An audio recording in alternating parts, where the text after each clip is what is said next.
Good evening, ladies and gentlemen. Coming to you once again, WrestleZone Unfiltered live here on a Thursday night. We was waiting on a couple more people, but that's all right. We wasn't going to wait no longer. Here we are, and joined as always by the greatest Canadian professional wrestler of all time. Paul, how you doing tonight, sir? I'm very, very sore and tired. No pain, no gain, my man. No pain, no gain. How it works.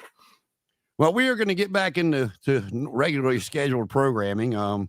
We'll talk about a couple of the tributes for Hulk Hogan, but of course that happened last week and kind of shifted us in that direction. And kind of catch up. We've probably about 3 weeks behind, I guess, with everything that's been happening. And I just start off. I'm not. I don't want to bring us down. I'll just start us off with we always do the today in pro wrestling history toward the end, but today for me, everybody knows if you watch this show at all, Roddy Piper.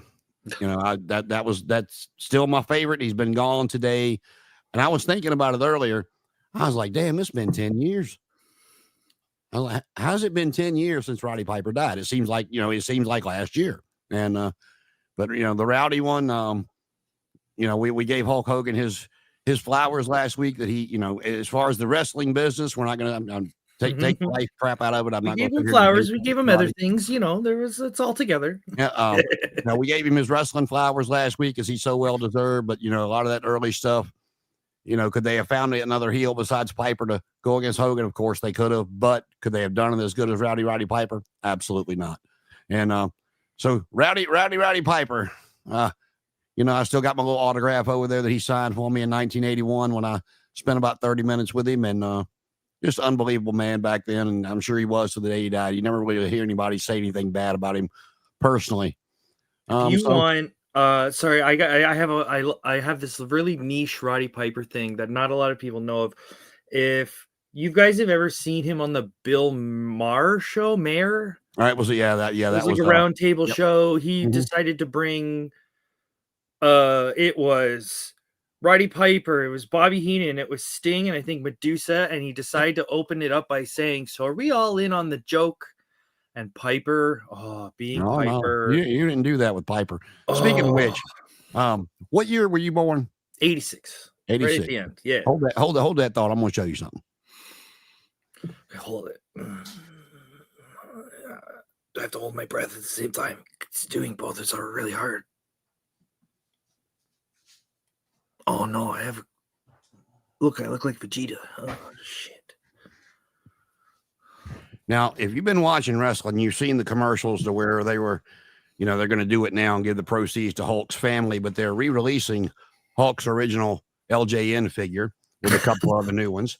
But here is Roddy Piper's original LJN figure. That is older than you, sir. Oh yeah.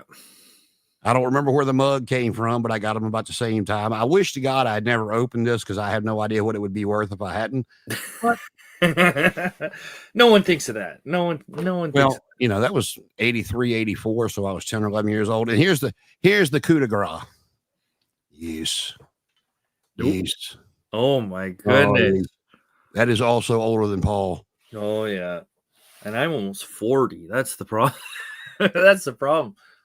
So yes, there's a lot more Roddy Piper stuff in here, but I digress.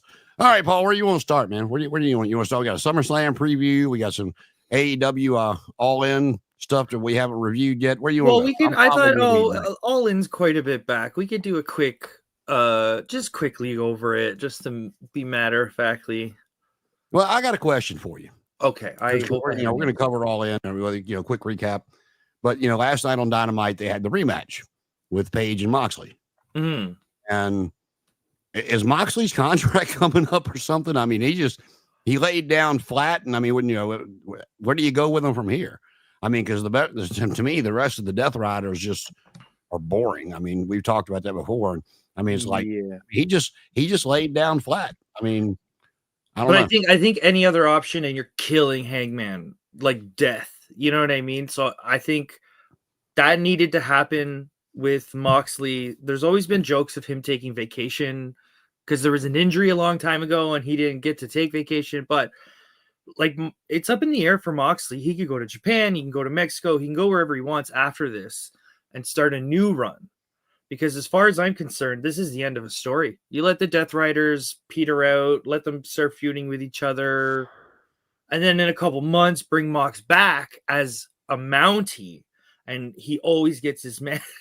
No, but you can give him a couple months away, repackage him, bring him back, and now you have him chasing the title in a whole different story. Yeah, I'm just curious because I mean, I don't know the interest if at any from either side, if or where his contract stands, if he would have any interest going back to WWE now that Vince is gone, or if they would have any interest in bringing him back, especially still doing the hot and heavy with the Roman Seth angle. That would be an interesting thing. And I do think at this point, if they brought him back, he would come in as John Moxley, not Dean Ambrose, simply because that's what they did with Shawn Spears when he came back. He was no longer Ty Dillinger, and it's okay. I will say that I'm not a fan of WWE, but I will admit, no hesitation, the Shield reunion will print money. Oh yeah, simply just you want $1 billion, get Moxley back. Come through the crowd. And keep it quiet. Do whatever you got to do to not let anybody know. Oh, if they could pull that off, that they would sell out every piece of merch. To have that, I mean, really, if you go back, the only reason there was rumors for CM Punk and everybody thought they were positive he was coming in was two reasons: the stuff, the way everything went down at the end with AEW, and then they were going to be in Chicago that night, and that's why it was one of their big pay-per-views, Survivor Series. So, but nobody knew.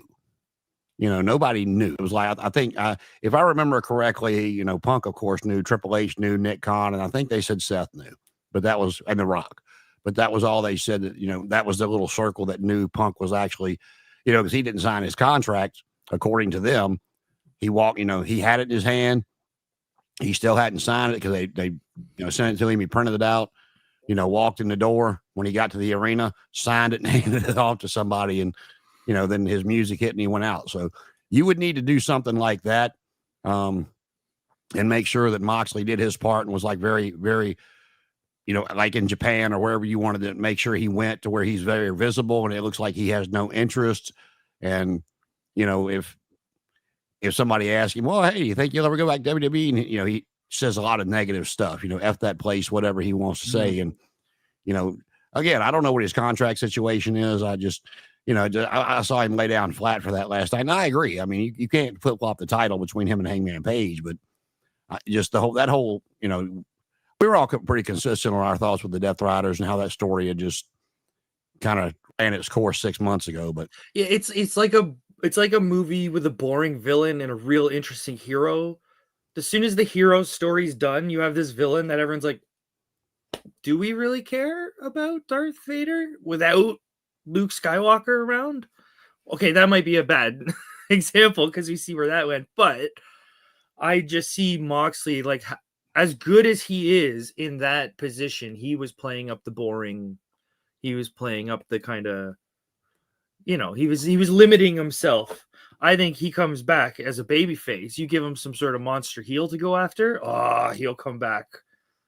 Well, speaking of monsters, well, not really monsters, but get your opinion. I'll give you my thoughts on this, and because I was watching it last night, and you see the whole thing between Shelton and MJF. Did you see that? Did you see all that last night? I have not caught up on last week. No. All right. Well, make a long story short. Go for it. MJF, they're talking about him and how you saw 2 weeks ago how Lashley grabbed him by the neck and put him up on the locker, and then he had a camera people with him last night. And he went back to their dressing room and he knocked on the door and Shelton came out, told him that MVP wasn't there because he was disgusted with him. I forgot where he said Bobby was, but and something was said about the time, and he pulled the watch that he had taken from MJF before out of his pocket, and basically just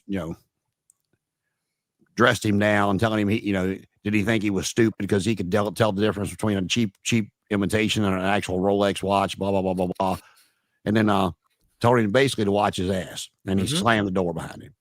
And I was like, well, damn, that was quick. And then I got to thinking, because it's way too early, in my opinion, for them to do that. And if anybody, to get the correct heat, and again, this is just my opinion, MJF needs to be the one to turn on them, not vice versa. Mhm. And I'm sitting there watching Paige come out. I'm like, are they smart enough to actually do it that way? That, everybody thinks that the Hurt Syndicate, excuse me, has kicked MJF out. And then out of nowhere, when he cashes that contract in, Shelton and Bobby and MVP just beat the dog shit out of Paige so he can win the match. And then he turns on them like everybody expected. But I'm like, because it just, to me, it made, for as quick as that went, it just made no sense to, if this is legit and there's not something else behind it. To me, it was all for nothing. Yeah, it's like getting the feel of it. It definitely is a segment that's like, okay, we have to build the tension and remind people that there's tension.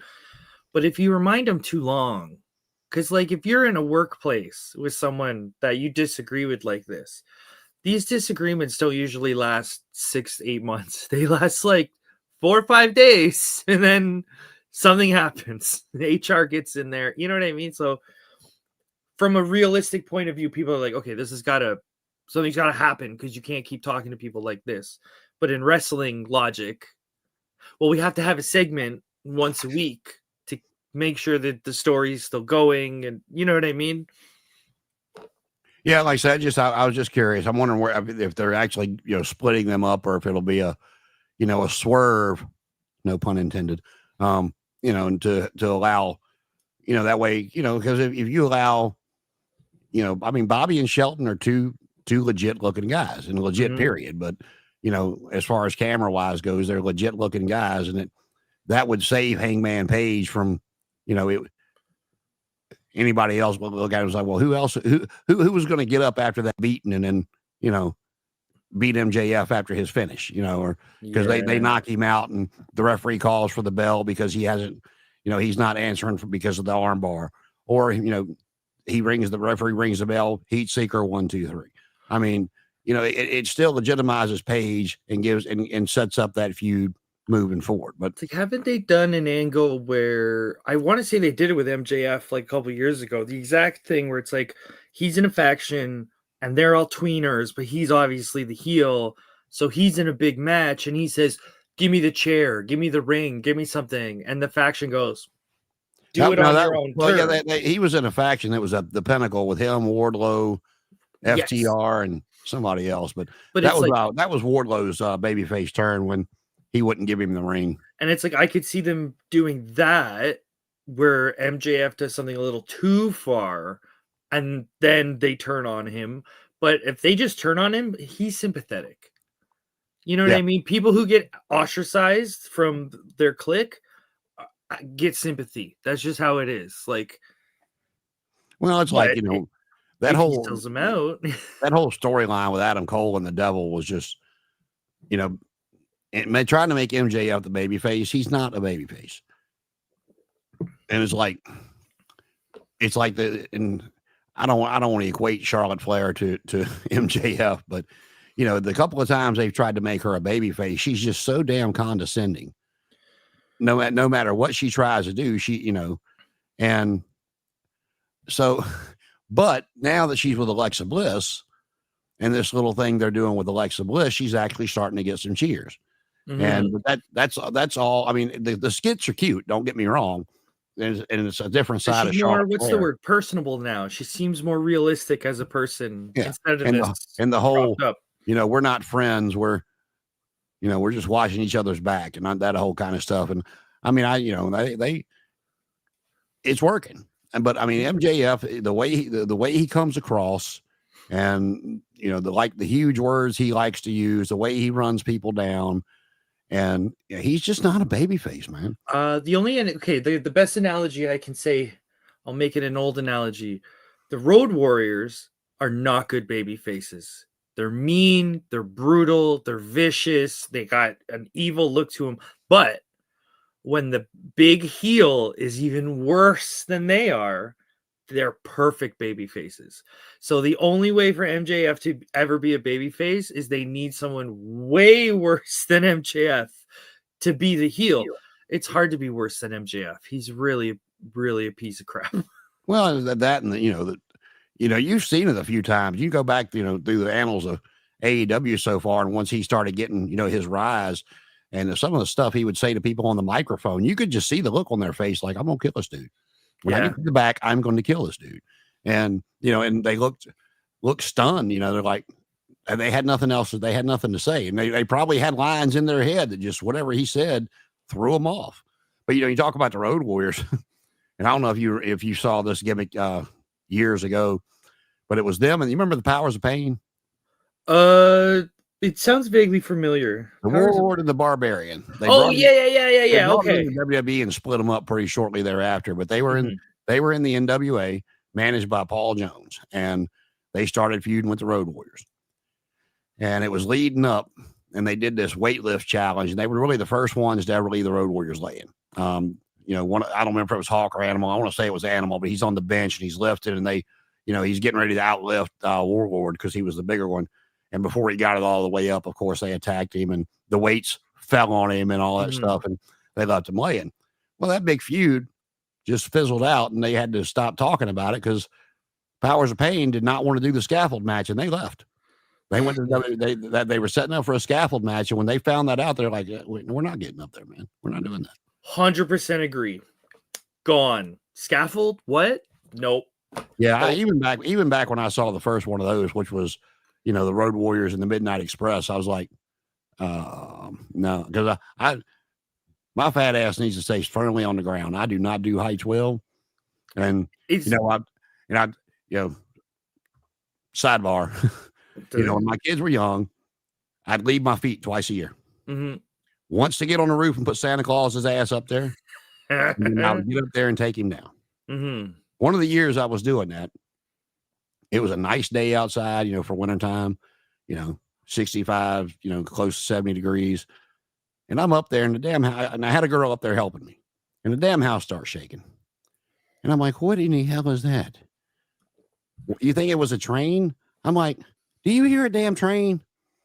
So, we do a couple of things. It's like, all right, I'm going to get down and take a break. Go inside, the damn TV's on, and they're talking about the 4.5 earthquake we just had in Virginia. I said, somebody is trying to tell my fat ass to stay on the ground. Yeah. And, yeah. And so, but yeah, that's my experience with heights. So no, scaffold match, I'm out, bro. I think all of professional wrestling said no because we haven't seen one. Look, people have been hit by weed whackers and they've said, I'll do that again. No one's ever done a scaffold match and went, sign me up, brother. What, do you remember what happened to Jim Cornette in that match? Dude, you remember what happened to New Jack and Vic Grimes? Oh, yeah, I saw that. Oh, my God. There's a reason. That was also ECW. Yeah. We're talking NWA. Do you remember what happened? I know. But the scaffold in general is yeah, he broke his he didn't break anything, but he blew out both his ACLs. That's what it was. I remember he got a wicked injury from it. Yeah, well, the way they had it set up, he's talked about it several times, was, Big Bubba, Boss Man, whatever you want to call him, was supposed to catch him. And the lights were coming down on that scaffold, and he said Bubba's looking up, and he's like, I could tell he couldn't see me. And he goes, but I couldn't hold. He goes, I was 285 pounds. He goes, I couldn't hold on that much longer. And he goes, when I finally had to let go and drop, he goes, I was just like, oh shit, here we go. Because he said he knew that Ray couldn't see him, and he said his legs hit the ground, and he blew out both ACLs. And that wasn't falling off the scaffold. That was just hanging underneath and, falling down from a hanging position. Which is, interestingly enough, a spot they've kept in wrestling because they do the Ultimate X match. And that's something that they've kept. Yeah, that one. That's a safe bump. Not from as high as Cornette did it, but you bring it down 5 feet and okay, this isn't the worst. That was always one of my favorite matches. I'd love to see if they're going to keep that TNA partnership.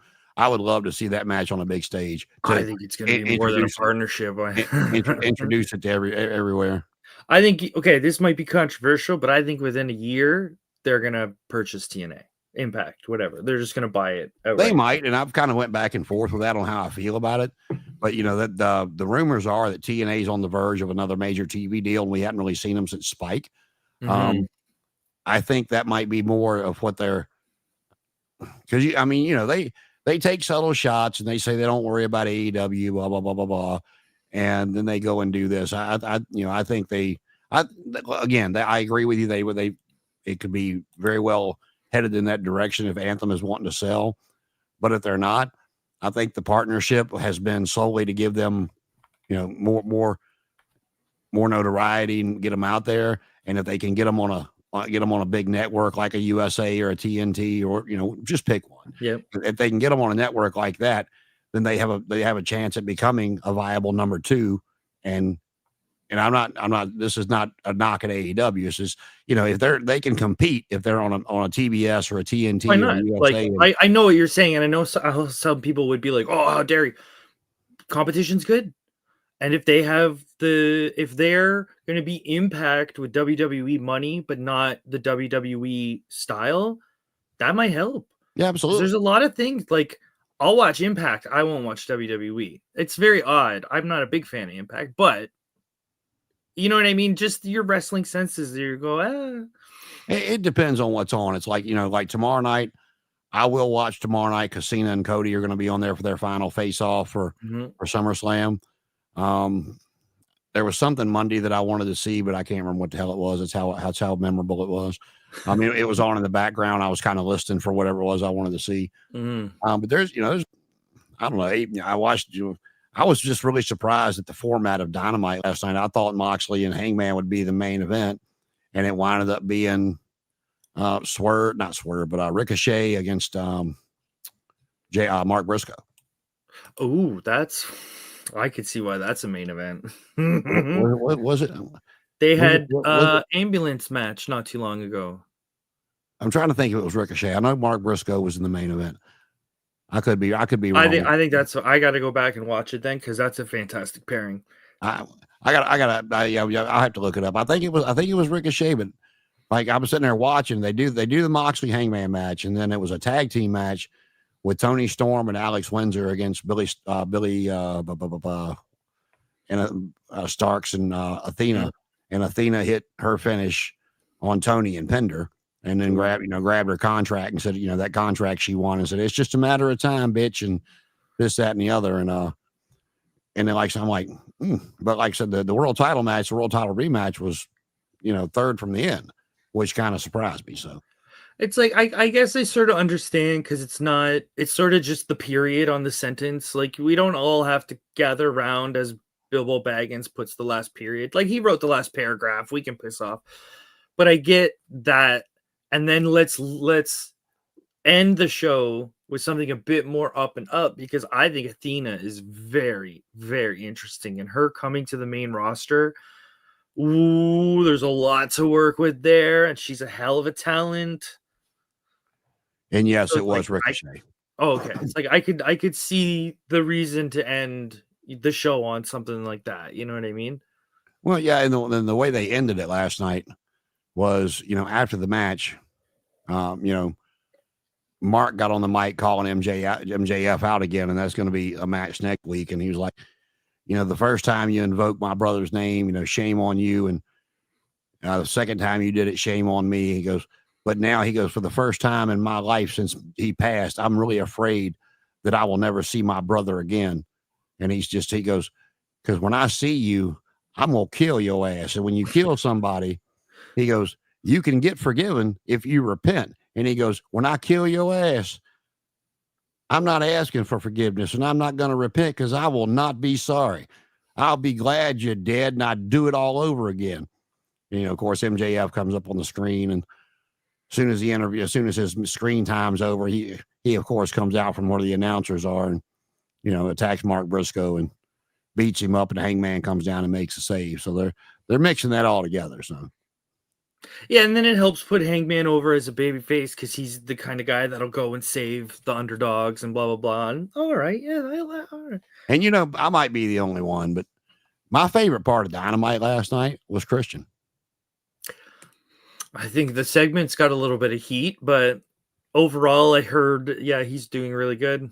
Well, just to sum it up in a nutshell, he come out there and Tony was talking to him and he goes, Tony, my name's Christian Cage and I'm an asshole. And, he starts talking about different stuff. But my favorite part of the interview was he said, he was talking to Edge and he said, Adam Copeland, you say that because I said this and I said that, how awful I am. He goes, as long as we've known each other, he goes, what was so bad about what I said? He goes, you think I meant it all? He goes, but you've been playing this game a long time, just like I have. He goes, look at all them zeros in your bank account and all those trophies you have hanging up in your big house. And when you lay down in whatever, expensive bed he named off, he goes, are you losing sleep over all the stuff you've said over the years? Because I was right there by your side and heard everything you said. So am I really that bad? And I'm like, oh. And as soon as you said that, I thought of like Edge and ECW, Edge with Lita, Edge with Mick Foley, and going, well, there's been some rough stuff being said. I'm sitting there listening to it going, damn, I didn't see it coming from that angle. So yeah, he's got a point. And then of course he got attacked by Wayne and Sabian at the end of it. And, he had a lot of funny stuff to say about Shayna Wayne. So, it's good to go back and watch. It was, it had its good points. It had its comical points when he was talking about her, but then they come out and they beat him up and wound up giving him a concerto on the ramp. So, I know that was the point of conflict for a few people on the internet, because they did the unheard of thing and they protected the 50-year-old man, the 60-year-old man. So the concerto, if you look at it from the fans' point of view, I saw it. It's like you can see it on TV. There was a lot of air. There was a lot of yeah. But at the end of the day, it's like, I know you could have done it better, but you protected the guy. Well, not only that, but you got take his age out of wrestling. Take his age out of the equation. It's like Edge missed all those years because of his neck. I think Christian was out of the ring for 6 or 7 years because of concussions, just like Bryan Danielson. But even without a history of concussions, don't do that kind of stuff. You know what I mean? Like that's this kind of, like, okay, I see a lot of young wrestlers that are eager to take that kind of damage. Don't say no. Well, the more you don't get hurt, not doing stuff, and in AEW gets, I know it's a different style, and WWE, good. I mean, I don't want to watch the same shit over and over again. Give me something different. But AEW gets a lot of slack for not being safe, and I don't know what your opinion on it is, but I was watching the night that Adam Cole and Kyle Fletcher wrestled, and I saw it when he missed the ring apron, and I was like, oh damn, that looks rough. And then he Cole went a couple of weeks with continued, and he has to give up the title, and everything goes back to that bump. That was the bump that gave him another concussion. Yeah, I remember seeing that bump and seeing like people talking about it, and it's like, look, that apron bomb, we've all seen it 100 times. It's vicious. It sucks. I think depending on the story, it's acceptable to take those kind of risks. Like you want to, without danger, there's no tension, right? So we have to add some tension. If you hit that safely across your shoulders, it's fine. You know what I mean? It hurts. It hurts like a bitch, but relative. Well, yeah, that's kind of what I was getting to. You see people take it all the time on their shoulders, on their back. I think what happened is Kyle Fletcher was like one step back from where he needed to be instead of that proper position. So when he brought him down, it wasn't the shoulders and the back. Yeah, it was all like, yeah. And I was watching it and I went, But if you go frame by frame, I know he does ding his head, but he gets his arm and smacks the mat like you're trained to. So a lot of that impact sound that we hear is a little bit of his hand, but I'm not going to say I didn't see there's a little bit of head movement. It looked like he hit. Yeah, because I will never say don't chase your dreams. It's your body. If you can get cleared by a doctor, chase your dreams by all means. But it's like with him, I mean that you heard him talk about it on his interviews when he came back, was in Britain when they were still together, talking about days that the curtains had to stay closed, he had to keep his sunglasses on, how bad his head hurt when the light came into it. I mean, so his was extreme. I mean, he had a lot of issues with that. I mean, I don't know if I was in his position, I would be the one going, yeah, I'm going to do this, but here's the bumps that I will take, and here's the ones I will not take. So I quote The Undertaker. I'm not a big fan of his at the moment, but I quote The Undertaker quite a bit because Chris Van Vliet was interviewing him and said, do you watch other people's matches and know what they do before you go into a story? And he laughed and went, yeah, I tell them what they're not doing to me. That's a good quote. That's a solid quote. If you don't want to take those bumps, don't take them. Just so why aren't you a big fan of his these days? I said, why aren't you a big fan of his? I'm curious.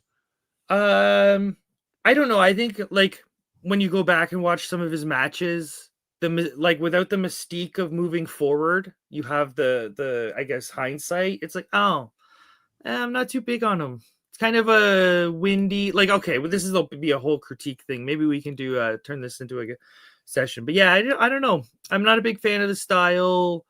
No, I thought half there. When you said at the moment, I thought maybe he had done or said something you didn't like. That's why. Oh no. They're we all have a couple of those, but I think in general, I'm just like, I'm apathetic to the Undertaker right now. Like, I don't think he's some wrestling god at the moment. I'm there, but he does have some gold in those interviews when it comes to stuff. If you're learning, if you're training, I ain't taking that bump. You want to hit me in the face with a kendo stick? Nah.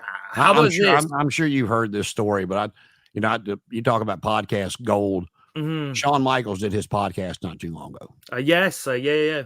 So did you see that whole interaction when they started talking about WrestleMania? Was it 14 when he lost to Austin? No one can talk straight in wrestling. As soon as they started talking about it, it was like double speak, and I was like, come on, guy. Well, back then we didn't get along. Now we get along. I was like, but just tell the story. Well, yeah, but they got to carry it out a little bit. But when they went back and forth, and Shawn's like, I know I was doing a lot, but I feel like I would remember that. and Michelle just got this look on her face, and finally Taker's like, yeah, man, look, I didn't like you back then, but by the time you asked me about it, we'd gotten close. And he goes, I lied to you, bro. I did. I lied to you. He goes, because Shawn was talking about, I don't know whose podcast he was talking about that he was on. He goes, but the guy's asking me about it, and I'm like, no. He goes, I feel like I would remember that. And he goes, the guy's looking at me like, you're so full of shit. You just don't want to tell the story. And he goes, I would remember that. Yeah. And Taker's like, man, I lied to you, bro. I lied. I was like, and now the truth comes out. There it is. But yeah, that was funny to me. We got SummerSlam coming up this weekend. I will not, I guess I can watch a replay when I get home if I feel like it on Saturday. I got baseball tickets Saturday night, but the game starts at 7, I think. SummerSlam. I don't even know who's even on the card. Saturday night, the main event is Jay and Roman against Braun. Yeah, I'll pass. You got CM Punk and Gunther for the world title on Saturday night. And there's I think the women's triple threat match will be good. You'll have, because it's Naomi versus Io versus Rhea. Oh yeah. That's hard to doubt those three. Oh my god. Then you got on the other side Jade versus Tiffany. I don't care nothing about that. You've got Charlotte Flair and Alexa Bliss going after the tag team titles. One of the matches I think will be a lot better than a lot of people are expecting. Not because of AJ, but because of Dominic. You got Dominic defending against AJ, and I think Dominic is very underrated for the work he does. And AJ, I think sometimes he's overrated, but then AJ, even at this age, no pun intended, but is still phenomenal. Oh my god! I mean, best shape of his career. He should have the wrestling god gimmick, not JBL, AJ Styles. And then, how are you still doing this stuff at your age? And then depending on if he can get back home or not, Drew McIntyre and Logan Paul against Jelly Roll and Randy Orton. That's depending on Drew McIntyre's visa issues, if he can get back. I've read somewhere that they do have alternative plans for that if Drew cannot make it back. So interesting thing. I can do a little bit of research and maybe we could talk about this more on a different one. Other wrestlers are having problems getting visas in the States. So I don't know what's going on legally, if there's a visa change. I don't know if wrestling, you know what I mean? I know that Tetsuya Naito was supposed to be touring the States and he went to the UK. And as soon as they said he went to get on his flight, they just shook their head and said, no, you don't have the visa to go. And he went, huh. Well, what happened So, with Drew? I know Drew's one thing, but it's like I'm just noticing a pattern of a few wrestlers are having problems with visas in the States. So I don't know. Yeah, well, the thing with Drew, what happened to him and you may know, you probably know more about this than I would because I don't have a passport. The only country that I've been to is Canada, and then we didn't have to have a passport to get in there. No. When I went, and but from what I've read, him and his wife went to England for a wedding, and when they went to come back, he realized apparently he's got 2 passports for whatever, and he grabbed when they left and went, he took the wrong one. And Britain said he could not leave because, in essence, he didn't have a passport. Right. Yeah. And so they've been trying to clear that up all week long. But his wife's been back. And my thing was, as much money as he's got, first off, the company should have taken care of it. They should have just, where's his passport? Let us fly it over there. But if they're not going to do that, let's just take that out of the equation, move that over here. Drew's making 7 figures a year, and it might suck for his wife. But she could have flown home and grabbed that passport and flown back and had him home by now. Okay, crazy idea. You do this thing that professional wrestling they do, and you just make it's like you make chicken salad out of chicken shit or whatever it is. Yep. Drew's stuck in the UK. Bookings. How many bookings can we get Drew McIntyre on while he's stuck in the UK? Absolutely. Have him work a bunch of shows, have him do some meet and greets, make money while he's there, then send him home. Yep. Well, so of course, me being me, I was like, well, that's when Paul gets on the phone and says, "Hey, Mom, can you call Donnie and get him to make a phone call for me? Because I kind of need Drew back here this weekend. Because can you just get Don to make a phone call for me? Come on, Mom. I love you." So they apparently have alternative plans if Drew does not make it back. But the one that I want to see is Sunday night, and that's Cena and Cody. The reason I'm really interested in tomorrow night. Normally, I don't give a shit about it's their final face off. Mm-hmm. But 2 weeks ago or 3 weeks ago, whatever it's been, Cody finally picked up the title and hit him with it, and did some other stuff and put him through a table and blah, blah, when they did the contract signing. And Cena's rumored last opponent in December is Gunther, so we've got to turn him back. And I think we're going to see Cody win the title Sunday night, and we're also going to see that double turn. And I want to see how they pull it off. Now, I'm not 100% positive on that, but I will make up my mind tomorrow night once I see their final face to face. That's what I want to see it for, so I can. I was 95% sure at the contract signing the way Cody acted, but I'll make up my mind tomorrow night. To see if I think that. But a lot of people haven't seen it, man. I mean, go back and watch some TNA and some other things that Cody did on the independent scene. Cody makes a great condescending heel. I mean, yeah, I know he's done well as a babyface since he come back and the whole rah stuff. But Cody makes a great heel. When Cody was in the Bullet Club, when he was the leader of the American Bullet Club, that was some great work. He was so condescending. If they really want to get Cody some heat, go ahead and start bringing Brandy out with him. That's a heat seeking. She's a heat getting little girl, man. You might not like the way she does it, but it's like everybody used to go, "Oh my God, Vicky Guerrero sucks." I'm like, you know how many people in the locker room wish they could get the reaction Vicky Guerrero gets when she comes out? No one's ever told Vicky Guerrero to get off commentary. Brandy had a couple really bad sessions on commentary where they said, "You gotta go. You gotta get this." No. My 2 favorites was I can't remember the guy's name. The UFC guy. I don't know not UFC, but what I'm trying to talk about. Dana White. No, not Dana White. The guy that the AEW had in there. America's Top Team, whatever that guy. Oh, Dan Lambert. Great promo, by the way. The promo between the two of them, I still laugh about. And then when Cody threw back to Brandy on WWE TV with what she said to Jade about who told you it was open mic night at the Trap House, bitch. I was like, yeah, but Brandy can get some heat now. If you want to, you don't have to have her out there with him every week, but if you want to sprinkle her in here and there. Yeah. Keep her as a manager. Like, I don't know. I hate to be a little bit negative, but remember at the early stages of AEW, she was on commentary and she made some very silly statements that kind of I don't remember her being on commentary. I don't. This is okay. This is way at the beginning. Like we're talking the Nightmare Factory. This is like Dark Order way at the beginning. But she had a heel group and she was doing heel commentary, which is really, really hard to do. Because how do you put over your opponents while making like I can't compliment you. I have to insult you, but I have to do it in a way that works a match. And she was just like, you suck, you're crap, you're shit, blah blah blah. And it was like, this is not helping. Yeah, because that's what the old school guys will tell you in a heartbeat that yes, you have to build the matchup, but if you go out there and you run your opponent down on how bad he is, and then you beat him, who have you beaten?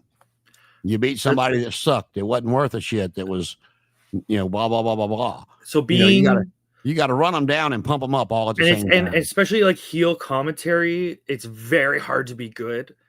JBL was good, but he got grading for a while. Michael Cole, I've never liked as a heel commentator. I don't know how other people feel about it, but it's like Taz, JR, Bobby Heenan, Jesse Ventura. Like it's a very slim pickings on people who can be a heel on TV the whole time, but still make people look good. Well, to me, and I know people are different with because they never heard it, but all those guys you named, all the color commentators, go back. I thought I'd give the rep to those certain people because it's really hard to do that. Well, that's what I'm saying. That they all go back to. You trace all them back, and there can only be one first, and that was Rod Piper. Paul Heyman. Sorry, but yes, Roddy. Yeah. No, not Roddy Piper. Rod. What are you talking about? Like Gordon Soley's? Yes, absolutely. Oh my God, that was a guess. Yes, they brought before he had wrestled, of course he was, but the territory days, the audience didn't know what he was doing in Portland, Oregon, and different places. Yep. So when they brought him into Georgia Championship Wrestling, he was in a plaid sport coat, dressed, but he wasn't wearing a tie, but he was, it was a suit minus a tie, ugly suit by the way, but that was just Piper style. And he became the color commentator for Gordon Soley, and the way they got him to wrestling and turn babyface was Ole Anderson and somebody else did something to Gordon Soley, and he stepped in and took up for Gordon Soley, and it just then Rowdy Piper came out, but Rod Piper was a heel color commentator. Oh, gotcha. And you should look that up. I mean, he was great. He was right. It was Roddy Piper in his prime. Mm-hmm. Before he actually got on the mic, as when they brought him back after his first retirement, and he was doing color with Gorilla or Vince or whoever he was with. But Rod Piper. That's where all the whole color commentator thing started. Oh, gotcha. Back in the day. Yeah, to bring it back. Yes, sorry. Keep Randy off commentary. Keep her as like around the ring manager. Sure. Heel Cody, fantastic. But yeah, I don't like that's the thing. It's like, do you keep John Cena as a heel and have him lose his last match as a heel, like Andre? Have him lose the match, something he could still leave a babyface, or do you very clearly book it as John Cena babyface going in against massive heel? Because then if Gunther beats him, Gunther gets that rub of this is the guy that ended John Cena.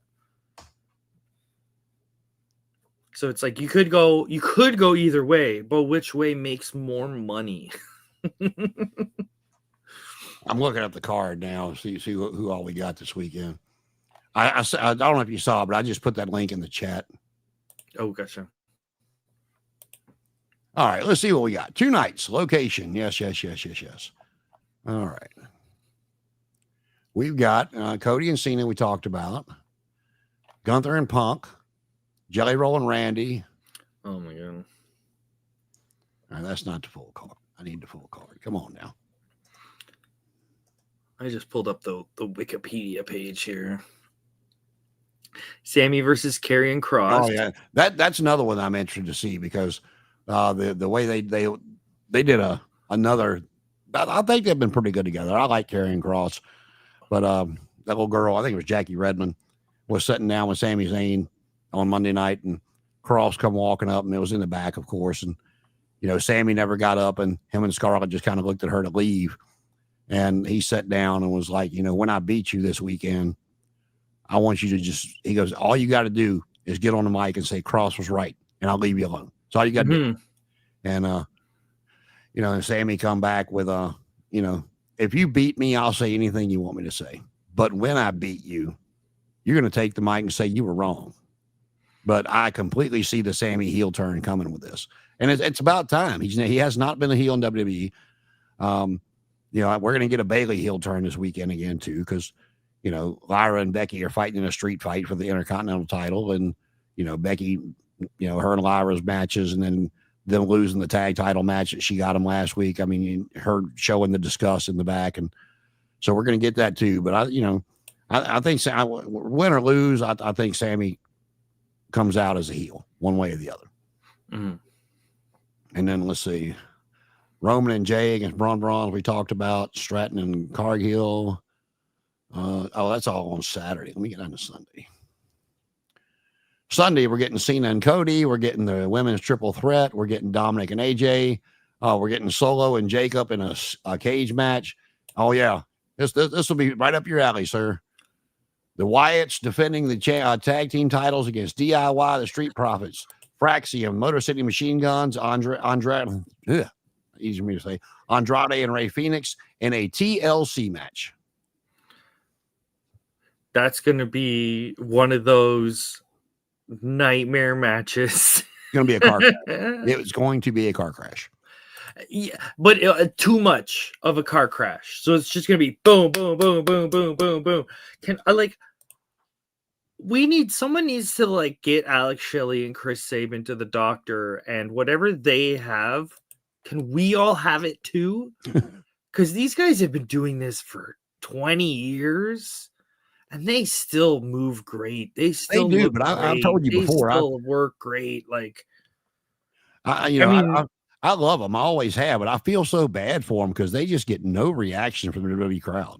They're not a WWE tag team. No, they're not. That was a tag team that got hired, so another league couldn't have them. I agree with you 100%. But it's like, AJ said he was, really worried that nobody was going to know who he was when he made his debut at the Royal Rumble that year. And he said when he went out and that crowd popped the way they did, he says it was all he could do to keep from, showing that adulation on TV.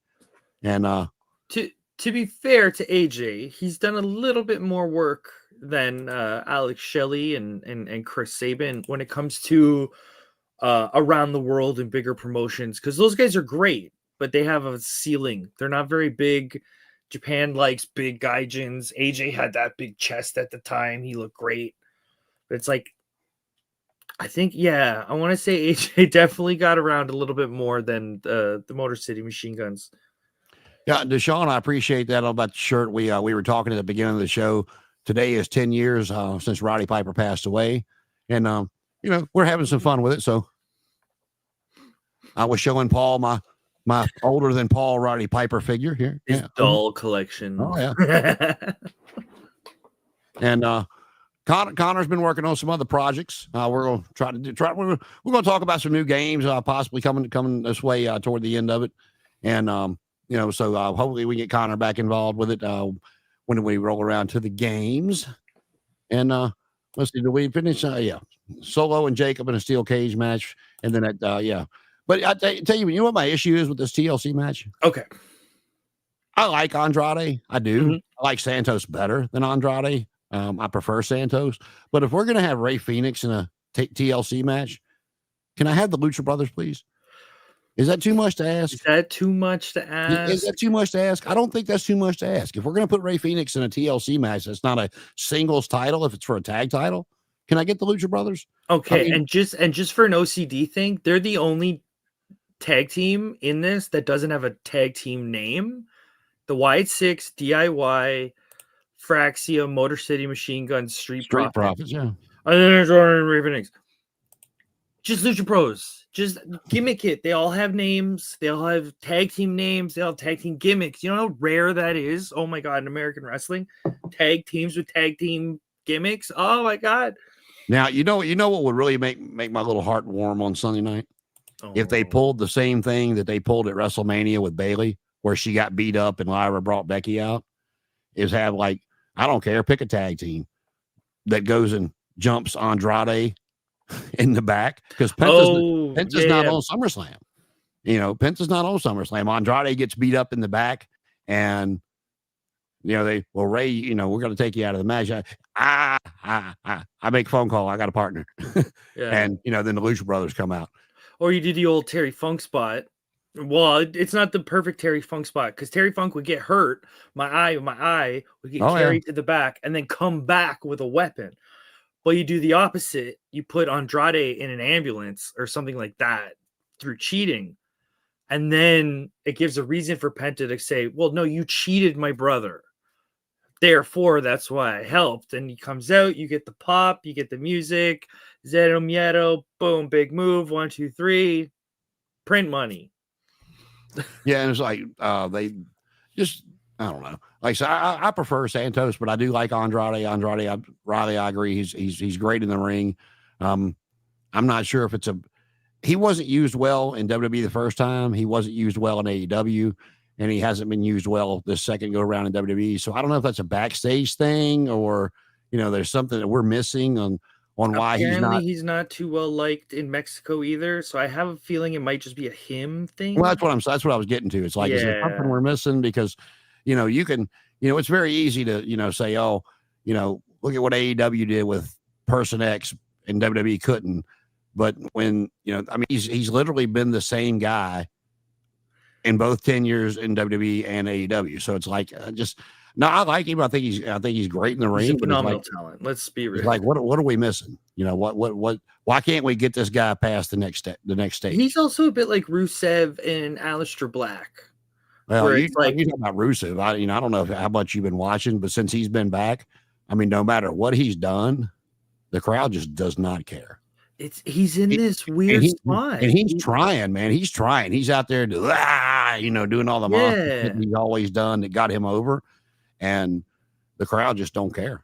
Yeah, I don't know what it is. I feel like those three guys are right now notorious for, like, we're caught in the middle. We have all this talent. Aleister Black's a phenomenal wrestler, but he just can't get out of this weird pocket in, like, the middle of the card. Yeah, and they haven't done anything with him since he's been back. I mean, he did the thing with the Miz, and but you know, then he got rolled up by R-Truth, and they're setting up a feud with him and Damian Priest. But you know, that neither one of them. You look at his work in NXT, and he's phenomenal. You look at his work anywhere, he's great. So I don't know if it's. I know for him, he said there was a mental health thing. I'm not 100. You know what I mean? But it's like he's stuck in this sort of pocket, middle of the card. He can't break that glass ceiling. Yeah, so I don't know. I mean, like I said, they're getting ready to do Damian and Black, so we'll see how that goes. You know, and WWE is notorious for this as well, because you know, look, you know, Truth had that month that he was hot, you know, because of the crowd thing and bringing him back as Ron Killings. I was hopeful for it. I was, you know, man's 50 years old, and you know, he rolls up Aleister Black in the match, and then, you know, it turns to Damian and Aleister, because, you know, we hadn't seen Truth since. So, yeah, it's hard to do that because now you're killing Black by not having Truth on TV. The guy who beat you is not. Yeah, it's definitely a weird sort of hopscotch game of having people around and not around. I mean, I know they had a lot of people back, you know, years ago, and that's why they had to. You know, the WrestleMania was so long, and, you know, a lot of the matches were, you know, 3 to 4 minutes. We talked about it a couple weeks ago. But, man, to me, I mean, maybe it's just, I don't know, maybe it's just me, but both rosters, and as for me, AEW and WWE it's too much. Way too big. I mean, way too big. I mean, there's a good point with it with WWE. And this is not a knock to AEW. This is for WWE. They have so many big time names, like a CM Punk, Seth Rollins, Roman Reigns, Cody, Cena, Drew, Randy. If one of them gets hurt, or if one of them wants to take a month off for vacation, their product doesn't suffer. No. But having all those big time names and just all these underneath talents they've got, it's like, and when they do make cuts and people are like, oh, I can't believe. If I was a talent and I wasn't being used, I mean, the paycheck would be nice. Don't get me wrong, but go ahead, let me go try to take the same route that Drew and Cody took to try to go make myself relevant somewhere else and work it back here one day. Yep. Because if I'm just not on TV, people are going to forget about me. Let me go somewhere and create some buzz. And, so I know it sucks for those people when they get released or not, or doesn't get re-signed, but Cody and Drew are two great examples to look at, and I'm sure working with them, you have at least one of their phone numbers. All right, man, look, I hate to bother you, but if you don't have time, just tell me a good time to call you back. Mm-hmm. Walk me through when you got released. I need some motivation right now. I'm really down. Did you see the Cody and Kevin Owens interview on the Cody show? I saw some of it. I didn't see I hate how there's 10,000 podcasts to keep up. But long story short, apparently when Cody was let go, this was a while back, way before all of this, he called Kevin Owens because he said, well, Kevin Owens was the king of the indies. I'll call Kevin. And this was after Kevin had been hired by NXT. So he's like, I'm not the king of the indies anymore. I got two friends who are currently the king of the indies. Their name are Matt and Nick. You call them. Cody got in with Matt and Nick. You know what I mean? So it's like, there's definitely an avenue, especially if you follow the Young Bucks sort of formula. Like, keep promoting yourself. Cody did a great job of promoting all these matches, and he made a bigger deal of smaller matches because they were in this. Anyway, long story short, if you're leaving WWE, if you let yourself fizzle out, you can fizzle out. But if you say, I'm going to hit the indies, I'm going to be Matt Cardona, I'm going to go to Japan, I'm going to go to Noah, you know what I mean? Keep your name out there, keep working. They're going to go, holy crap, look at this guy or gal, whatever. Well, and a lot of people, they complain about the 90-day no-compete clause, how that should be taken out. And I'm not in their position. I just look at it from what I think, from where I'm sitting and what, if it were me and I had, I got released, but I had a 90-day no-compete. Well, that means they're going to continue to pay me for 90 days because they're not allowing me to work. If I remember correctly, that no-compete clause, I could not a lawyer. Don't quote me. I'm more than happy to be corrected on this if any fan knows better.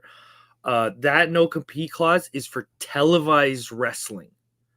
So if you're in the WWE and they release you and you have a no-compete clause, that just means you can't go to AEW, Impact, AAA. I don't know if AAA counts because it's Mexican.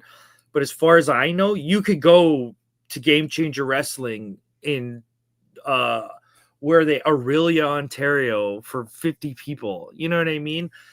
As far as I know, that's the way it works, but that's not going to help coming out of WWE. Regardless of that, however it works, they're still getting paid for 90 days. They're still getting. If that's the case, hopefully. Yeah, they're still getting a check for 90 days. At least it was the last time I looked it up. So it could have changed by now, but the last time I looked it up, they still got a check for 90 days. So let's just go with that. Okay, no, fair enough. Because of the way I feel. Yeah. That's if they weren't getting a check, then I'd probably feel differently. So. No, that's understandable. Yeah. But if you're still getting a check for 90 days, that gives you time to. All right, I'm gonna sit here for a week. I'm gonna collect myself, write some thoughts down, and it gives me a chance to write down and scope out a game plan instead of getting released. Because most people that get released, I mean, they're not making Walmart worker money, but they're not making John Cena money either, or Cody Rhodes. Very hard to make money on the indie. So if I'm getting paid for 90 days, it gives me a chance to scope out what I want to do, and in some people's case, whether I want to continue to do it or take another route, instead of having to go, oh my God, I got to get on the phone and get a booking, or if I don't, how am I gonna buy groceries? And when you put somebody in that position, that's kind of where they wind up, in my opinion, making mistakes in their career, and not because I got to get booked, so I can buy groceries, and you're wanting to go out and the promoter says, well, I'll book you, but I need you to lay down for this guy that weighs 96 pounds. I have a good example. Not Yeah. to point any fingers, but if we look at the trajectory of Enzo Amore and Big Cass, you can see a sort of difference because Enzo got released and had a kind of freak out. Didn't get much work. Cass got released, from what I can tell, took criticism to heart, changed. You know what I mean? Like if you're a pain in the ass in the locker, they're not going to hire you. You could be a bad wrestler and a good person, and they'll hire you.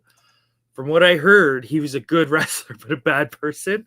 So from what I know, he worked on himself. And look, he's in AEW. He had to take some losses. But I think the whole Jericho thing was great. I think some of his work he's doing in AEW is great. Big Bill is great. You know what I mean? Saying that, those two had definitely different trajectories after WWE. All right. I looked it up while you were talking, and I agree with you. I was listening. Mhm. Yes, any WWE performer who gets released during their 90-day non-compete, they get paid their downside guarantee for 90 days. Oh, okay. So Yeah. they're technically still under WWE contract for 90 days, and they get paid their downside guarantee. But they're just not working. Yeah. Right. Yeah. Right. And they are not required once they get released, even though they're still under that contract. Like if they called and said, "Hey, we want you to come back and lay down for Shayna Baszler or whoever," Yeah. she got released, but they don't have to. At that point, if they wanted to come back, they would have to re-sign them to a new contract. But that's also where you get what's the term? That's how like you get loyalty. So if they say, "Oh, the 90 days are up," if you're Zach Gowen and the 90 days are almost up, and they call you and say, "Hey, would you want to come in and do a job for Brock?" And he goes, "Yep," they're gonna go, "Hey, this guy always says yep when we call him, so maybe we should keep calling him and make sure that this guy's got steady work." Well, and real quick, I'm gonna go over here to the comments real quick because Deshaun and Riley were commenting. I'll throw it to you guys. We both, Paul and I both like feel Andrade is a great performer, but if you were listening to us, he's been used. Same in WWE twice, and in AEW it was basically the same way all three times. And do you think at that point that Paul said he heard he wasn't well liked in Mexico either? So do you think it's the companies, or do you think there's something backstage going on with Andrade that the rest of us don't see? I mean, I'll throw it to the audience. What do you guys think? I mean, I don't know what else it could be. I mean, the guy said, we all agree the guy's great in the ring. And it's like, hey, I'm not saying that, he's an asshole in the back, but if you're a little too confident in yourself, that can rub the wrong way. And we know backstage politics in wrestling is very tricky. So if he comes in sure of himself, other people might go, Well, you talk about, Cody when he left, Cody asked for his release because he was floundering. They Stardust, dude. Yeah, Stardust. Stardust. Yeah, I like the way he tells that story. He's been pretty. There was meat on the bones there, but they refused to put that meat in a pot and let it boil. Yeah, because Cody was talking about. He said, I forgot what match he said it was, but he said he went back there and whoever it was he was talking to, whether it was Bruce or Vince or somebody, they said something about Stardust. He goes, "I'm not putting that makeup back on unless it's setting it up to take it off." And they're like, "Well, we just don't see that right now." Yeah. And he said he gave it a couple of days to mull it over in his head, and he went back and asked for his release, and they gave it to him. I definitely agree with Deshaun here. Putting Andrade and Phoenix, like, yeah, it gets them on TV, but is that the logic that we're using as bookers? Like, just get, you know what I mean? Like, I feel like if you're getting them on TV, there's got to be a little bit more. But who knows? It might be the Lucha Brothers team up that will happen. We just don't see it yet. Well, I mean, like I said, I see Andrade more as in the singles role. Now, I don't know. Maybe I'm the only one. Like I said, to me, him and Santos have always been the same flipping guy.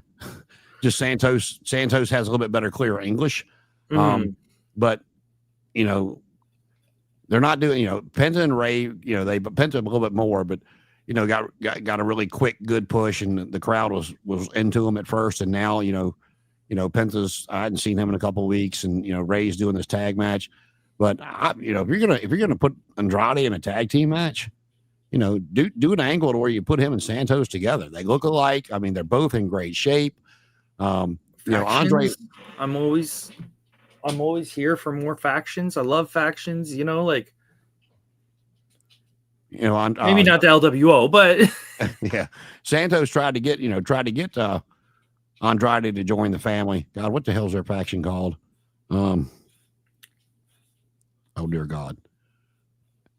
See, I picture Andrade. If he's got a faction, I dress him like the Hurt Syndicate. You got a bunch of that's what I'm saying. That's athletic, good-looking men and Santos women. dresses in suits. Andrade's always in a suit. I mean, play it up like the rich kids at high school. Everyone understands that story.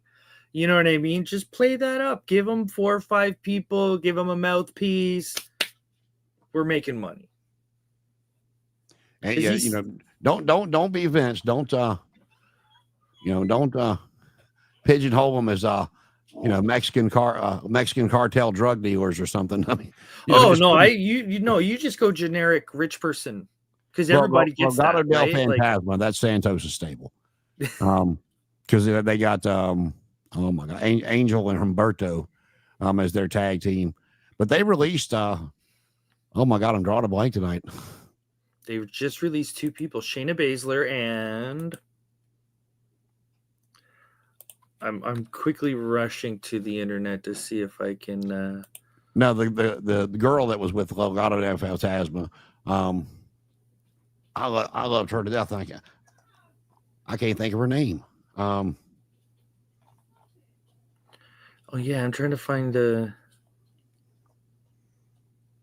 Okay, I have a list of names: Dakota Kai, Shayna Baszler, Braun Strowman, Kaden Carter, and Katana Chance officially become free agents today. It's been 90 days since their release on May 2nd. I think we might see Shayna Baszler in AEW maybe, but I think Cora Jade, whatever she's going by, I think she would be right up their alley. She's young, she's cocky, but she is also injury prone, which is one of the main reasons I heard she got released, because they were real high on her, but she got she blew out her ACL, and then she got her enhancement surgery, so she missed a lot of time, and then when she came back, it's like she got hurt again really quickly. Yeah. Hey, that happened to Kenta. Some people just have bad luck. Kenta came to WWE, injured, major surgery, injured, left WWE, hasn't really been injured since. So it's like some people just have bad luck. You can't really blame it. I would love to say, oh, WWE bad, but yeah, Tegan Knox, I'd forgotten about her. So she's another one that's she was on that list too, right? That you said. No. Dakota Kai, Shayna Baszler, Braun Strowman, Kaden Carter, Katana Chance. Dakota Kai is another one I think AEW will bring in. She had a real big following. The difference in the two, and we were talking about non-compete clauses. The difference in the two, if you're under an NXT developmental contract, is a 30-day non-compete. If you're on the main roster, it's a 90-day non-compete. But either way, you're still getting paid, which again goes back to my point. If I was a performer, I would welcome that 90-day non-compete. Because even though I'm sure Gallows and Anderson were riding that 90 days as long as they could. Oh, I'm sure. I mean, if both of us were correct and or you were used to they could go work and it wasn't, as long as it wasn't televised, and you're getting that downside guarantee for another 3 months from WWE, and then on top of it, you're double dipping basically. You know what you're doing. And as far as what I know, WWE doesn't really care about the indies, like in that sense. Like if you're going to go perform in front of 500 people, they don't care. They're performing in front of 20, 40. You know what I mean? Like it's just a completely different scale. So I think if you're even smaller than NXT, they're going to shrug their shoulders and go, "Who cares?" And while I'm thinking about it, if you're out there and listing La La Land, our Facebook page, for some odd reason, it just disappeared. We have created the new one. It's the All Elite Zone Podcast Network. So please take time to share, like, and invite your friends to the party, man. Like our page. Like the page. The following announcement has been paid for by the New World Order. Let's see. All right, we'll get to. We've been yapping for over an hour here, so let's get to some quick stuff. Today in pro wrestling history, We'll take that one for last because I already talked about it for a second, but I will talk about it again here in a minute. 2006 Monday Night Raw at the Continental Airlines Arena featured Johnny Nitro, Carlito, Shelton Benjamin, and John Cena. 88 Hulk Hogan defeated Andre the Giant in a steel cage at WrestleFest in Milwaukee. 1979, a very young Roddy Piper and Tony Atlas made their WWF TV debuts. That's Tony Atlas. In 1987, Mr. Perfect, Cool Kurt Hennig, won the AWA World title at Super Clash 2 in controversial fashion. That was the double turn that night. Remember that one. Birthdays today include El Santo, Wild Bill Curry, the Big Boss Man, Big Bubba, or Ray Traylor, if you want to call him that. Pat McAfee, who I miss on commentary, Tiffany Stratton, and 10 years ago today, Roddy Piper passed away at the age of 61 years old. The Maniac. This may be a small thing, but yeah, I think that him being on It's Always Sunny in Philadelphia kind of helps that. Was it really that long ago? Because those episodes are in heavy rotation. People love the Maniac. Like I said, that's what I said, man. Today, when I thought about it, I'm like, damn, has it been 10 years already? Ah, all right. And the funniest thing is, the quote I hear from Roddy Piper the most isn't any of his wrestling stuff. It's, "Oh, you got kids, Maniac?" And he just goes, "Nah, not anymore," and walks off. And that's like the pinnacle of it all. Like, it was so well acted. Apparently he was the nicest guy too. So I think that does help by going, well, like I told you, that seems like last year that he was on. Yeah, when I met him, I told you I was 8 years old, and he was the biggest heel on TV. Everybody hated Roddy Piper because of what he would do inside the ring, and I mean, I know I've told this story, but I don't know if you were on it when I told the full thing. My dad played music every weekend at the VFW, and the deputies took turns in rotation, working the dance, and but they also worked the wrestling matches. So when we went, we knew the deputies. And the one that night we were actually really good friends with, his name was Doc, and he was bigger than some of the wrestlers. He was like 6'4", 6'5". He was a big dude. So, Doc takes me to the back, and of course we go to the heel dressing room first, and I go in and I see Piper and Anderson playing cards. Mr. Fuji sitting over in the corner doing his thing. And I don't know if, not Stan Hansen, but Swede Hansen. There was weights back there. Swede Hansen, big dude, lifting weights. And it scared the shit out of me, and I took off running back to my mom. And so, and here comes Doc walking up. As big as Doc was, he looks down and says, "Boy, I don't have time for this shit. You want to do this or not?" "Yes, sir." So he takes me back, and I'm all timid and stuff. And, I go over there, and, Piper's the first one I get to, and just, "How you doing, Squirt?" And I mean, it went from there. I mean, he was the nicest guy. And he was wrestling Wahoo McDaniel that night in the U.S. title match. And, after I got back to my seats from getting, it was a high school gym, just so it wasn't like I had to go through a coliseum to get back to my seat. So, once I did the heel dressing room, went over to the babyface dressing room, got back to my seat and watching everything.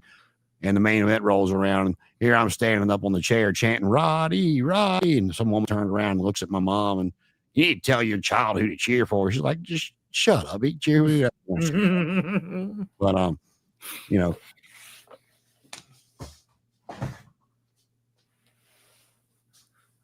I got nervous when you walked away. I wasn't sure what was going to happen. Oh, thank God it's a DVD. Oh, God, what kind of DVD is it? Yes. No, it's not a DVD. I don't know if you can see that or not, but trying to get it out of the light. Yeah, it is very hard to. There we go. There you go. Roddy Piper 81, baby. It's in a frame. Oh, that looks good. Yeah, when you put it that close. Yeah. Has been for a very long time. Oh, my God. All right. Well, like I said, we got SummerSlam coming this weekend, and we had 3 tributes to Hogan last week, and again, that's what he meant to the wrestling business, not his personal life. So, but I thought they did well because, like we talked about last week, I'm just glancing over top of it. Does WrestleMania 1 happen without Hulk Hogan? Maybe. Was it as successful without Hulk Hogan? Probably not. I think technically they were going to call WrestleMania Hulkamania. Well, you remember, and someone was like, "We can't." Starrcade 83 was a flair for the gold. So I mean, yeah. So it's like it definitely made sense. But if I remember correctly, it was Ray Finkel who said, or no, it was supposed to be either Hulkamania or the Colossal Tussle. That one I haven't heard. I have not heard. That one I hadn't heard. The Colossal Tussle, I'll always remember. I can do my research to make sure that was what they were going to call it. But I swear it was Fink who was like, why don't we just call it like Hulkamania? We just call it WrestleMania. And everyone's like, that's it. That's it. That's the one. Yep. And before we move any further over here, I'll just glance on these comments. We were talking about the, how stacked the rosters are. I was hoping with Netflix that we would get a women's show, and maybe we're going in that direction because of Evolution. Evolution did well. I mean, it was a well put together show. The matches were good. And I don't want to say a cruiserweight show because I do think that pigeonholes them. But maybe take a page out of TNA's playbook and X Division, whatever you want to call it. Just don't pigeonhole them as cruiserweights, and give us a show like that. I enjoyed 205 Live. I really did. I mean, when they, we give, instead of this bullshit of behind the scenes stuff that I just don't care two shits about. I care about the end product. I don't care what y'all talk about in the back. I want to see. I mean, like, it's interesting to see stuff here and there, but like, I'm not watching hours. Not a weekly show of it. But I mean, there's the roster. So, I mean, I know they're doing stuff with Evolve and they're doing stuff with TNA. They're doing the LFG stuff. I just think there's more avenues to get like these people that are in the back going, hey, am I getting used tonight? Hey, am I getting used tonight? So this is where I would say they need to learn a little bit from New Japan. I know New Japan's struggling right now, but I always love their booking philosophy. They were always very clear on who's in the tag division, who's in the singles division, and who's going for each title. So if you're a single competitor, they're going to push you as like, make sure that they know you're going for singles gold or you're a trio. So if you are in a trio, no one's going to say, well, why aren't they wrestling in a singles match? Well, we know because that's their tag. And I find it helps in people's heads to go, well, that's where people are in the roster. So these guys aren't featured as much, but they're going for the tag team division. So it's like, I think they could use another show to spread out the talent, but maybe just sort of try to organize them better. I feel like when you watch when I do the fantasy league for AEW and WWE, you can see where people are there and not there. And that's when you can tell that their rosters moved around a lot. But it's like, add another show, keep them consistent, and just be consistent on where they're aiming, where they're going, what they're doing. Because then we have logic. Why is Andrade teaming with Phoenix and not Penta? You just say, oh, well, Penta's in the singles push. He's going for this belt. Phoenix still wants to do tag team stuff. So at least in your head, you can kind of go, oh, that's why they're separate, because they have separate goals, separate processes. But that's really hard to do in American wrestling. It's very subtle. Well, yeah, they still try to do the separated rosters, but I mean, people are popping up on each show from every week, so like you can't really do that. I think they're killing. I totally understand it because it makes booking easier, but you're killing the Super Show. Like a Survivor Series should be your Forbidden Door when you have the crossover, right? I don't remember if it was last year or the year before, but they kept having Nick and Adam like have crossed. That they would have these crosswords about once a month, from wherever they like, whether it was at the pay-per-view or whatever. And I was really hoping we were going to get Nick Aldis versus Adam Pearce at the Survivor Series just to give those guys a stage for, I know they're a little bit older, but I mean, hell, Nick still ain't 40 years old yet. I don't know how old. And to be fair, Aldis's style of wrestling isn't too like hardcore. He can definitely probably go out and put on a very good match. Very simple, very NWA, very. Yeah, I think him and Pierce will have a good match. And I mean, give him that stage one time so people can actually see that side of them versus I would argue it'd be hard for Nick Aldis to have a bad match. I'm not big on him, but he's good at what he does. 100%. So, but we were talking about different stuff too with Roddy Piper. You know, I've got all kinds of Piper stuff in here. You know, you look behind me, there's a lot of stuff in there. But there's one, if you're familiar with the WWE figure, the classic figures that came in the black and all that stuff, those are my favorites. They don't make them anymore, unfortunately. But one figure that I want is the classic, and it was only 3,500 of them made. And if you remember it, you remember it.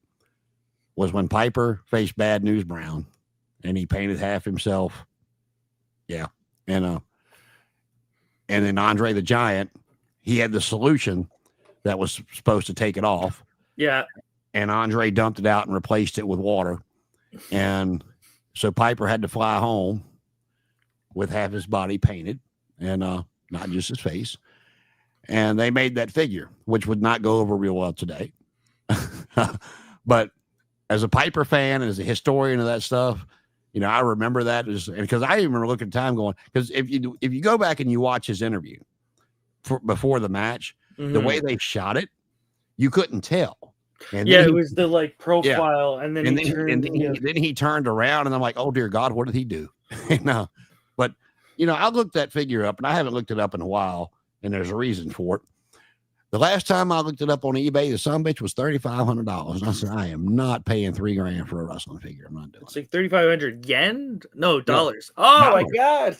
Hold on, man. Now you're gonna make me look. Because it's been a while. Because like I said, I saw that and I'm like, nope. I'd love to have it, but nope. Yeah, that's when the collector's hobby gets way too expensive for my blood. No, for one. Nah. Yeah, for one. Nah. All right, see here, that's just. I gotta type in eBay behind it because it's giving me a bunch of videos of it. I don't want the video. All right, let's see. That one I've got. Come on now. Where you at?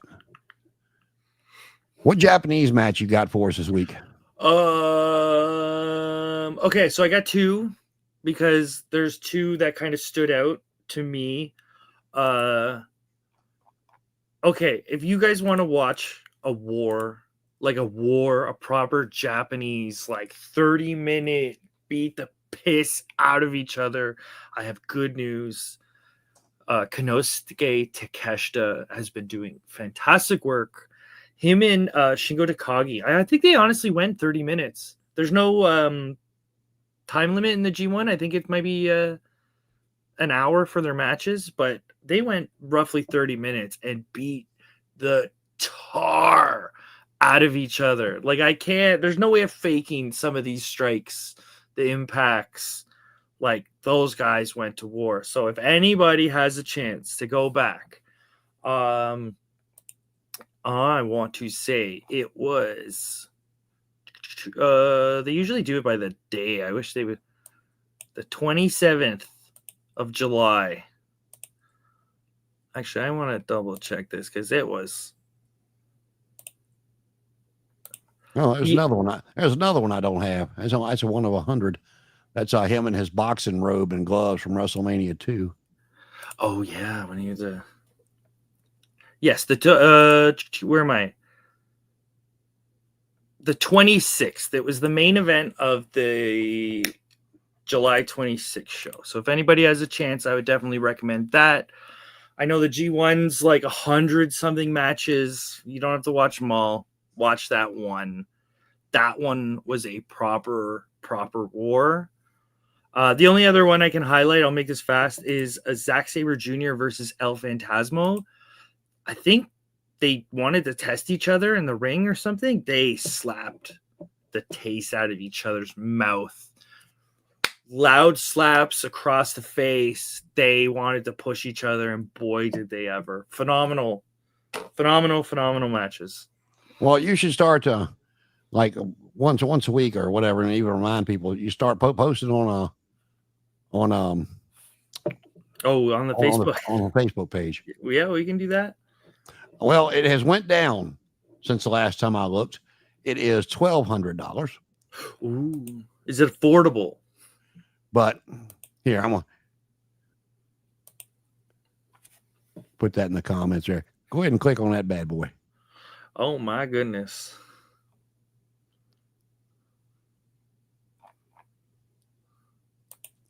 Did it not all come through? I think it separated it into like 4 or 5 different comments. Yeah, hold on a second. Let me see what I can do here.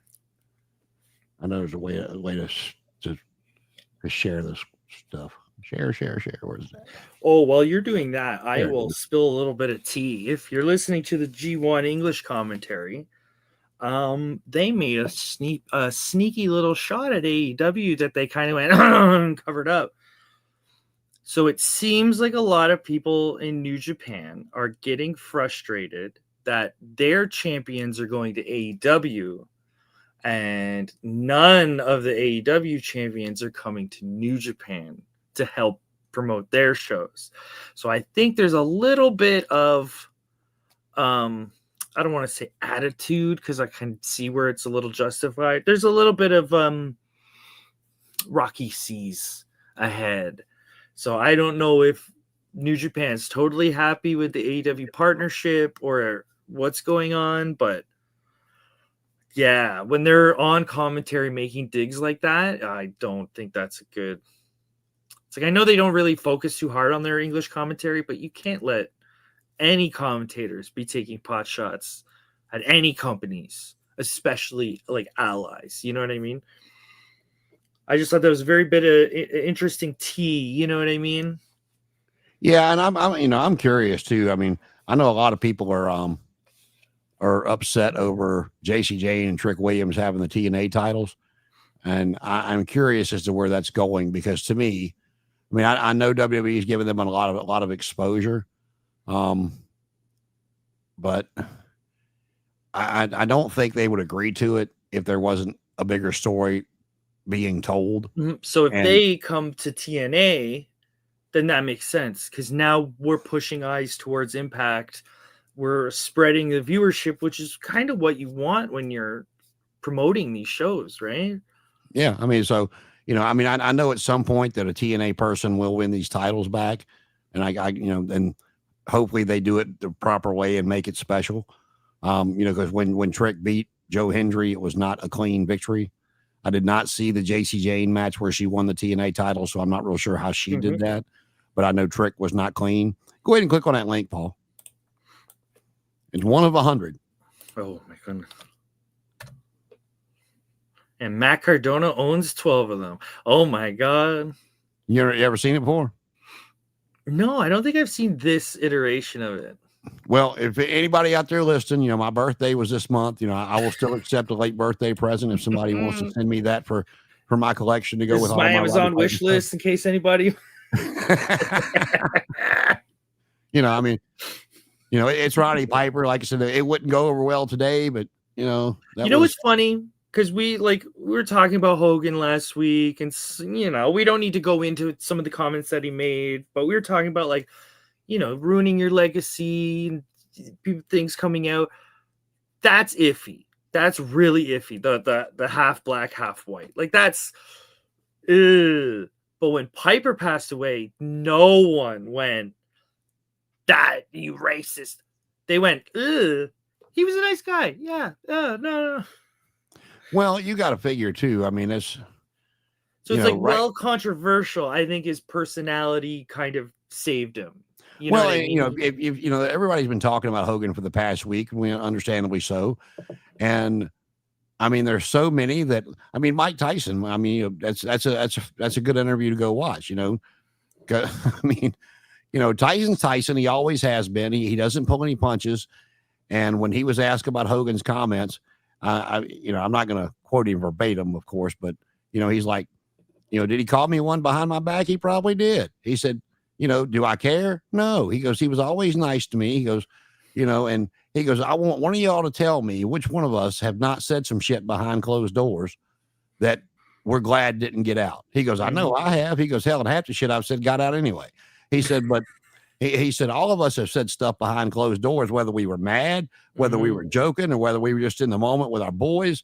He goes that we've said stuff behind closed doors that if it got out, who knows what would have happened to our reputation. He said, Hulk was a good guy. I loved you to death. He goes, I love seeing him every time I did. He goes, no, I don't give a shit what he said behind closed doors. I'm like, but then you had the other side of the spectrum where people were like, he was a racist piece of shit.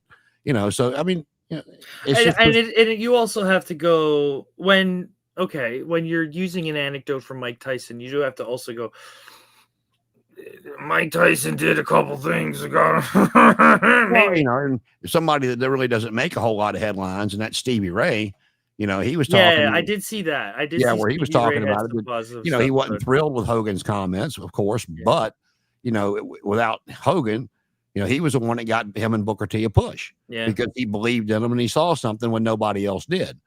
So, I mean, I like the way Stevie Ray handled it. I mean, it's like bringing it back to Piper. It's funny how Piper can literally have a almost blackface episode, and people are like, yeah. Hogan is like has never. I don't think he's ever done blackface. It's very rare in wrestling they do it, but Triple H did blackface, and no one has said anything about that. So I mean, Mark Henry, you can get away with some things, and you can't get away with some things. I think it's on Busted Open Radio, Mark Henry. It's been a couple of years ago, but they were talking about that DX segment, I guess, with the Nation, and Mark Henry's like, "Look, man," he goes, "I wish they hadn't have done it because of what today's standards are." He goes, "Because the shit was hysterical." He goes, "What?" He goes, "The way they pulled it off." He goes, "It was funny." He goes, and he goes, I just wish they hadn't have done it so the video could keep being shown today of that parody they did of us. He goes, because it was funny. He goes, nobody was being ugly to anybody. It wasn't. He goes, they just parodied the Nation.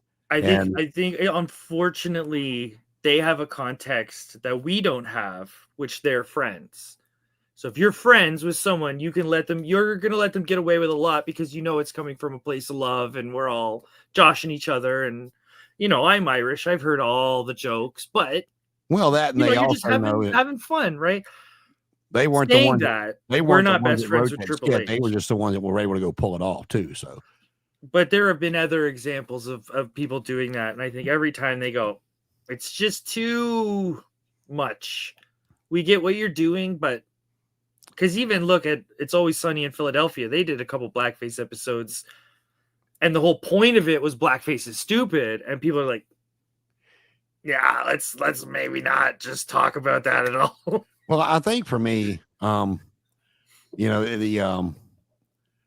difference in Piper and Hogan per se is take the other stuff out of it. Let's go back to the wrestling. Mm-hmm. Where Stevie Ray comes in and says, without Hogan, Booker and I wouldn't have got that push. Nobody else saw. There are so many others that said Hogan put his thumb on him and kept him down. And where Piper would just say, yeah, I'm not laying down for you. I'm not doing that was it. Piper never lost. Oh my God, brawled to the back every match. Well, and he was asked about that, but versus what changed versus, when he said no to laying down for Hogan and WrestleMania and stuff versus why he would come in and lay down for Hogan and a couple other people in WCW. He goes, it's simple math, my man. He goes, back then I got paid on my spot in the card. He goes, that's how I was paid. That's how I paid my bills. That's how I took care of my family. That's how I put money aside for when I was no longer doing this.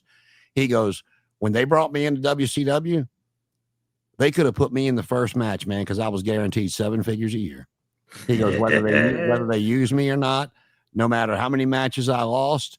And he said, he goes, and at that time in my career, I could have lost every match in WCW and I'd have still been Roddy Piper. Mm-hmm. And he said, so yeah, I was guaranteed money. That was the difference. He goes, I was not, putting my spot on the card in jeopardy because that's where I was paid. And from what I can remember, no one was asking him to do crazy bumps when he went to WCW. I know he's not known for taking crazy bumps, but there was no, let's like every match was super simple. Every match was super safe, punch, kick, worked outside. Like there was no danger for this old man, that's what you want, right? But you look at it too. I mean, like I said, it's just, he was everything thing that he said about being, not wanting to lay down and because of his spot on the card back then, you look at what happened. The same reason Bruiser Brody wouldn't come in and lay down for Hogan. And it wasn't against Hogan per se. It was, okay, well, I'm making all this money in Japan as a monster. I come in and lay down for this dude for a leg drop and a foot. I'm done. My credibility is shot.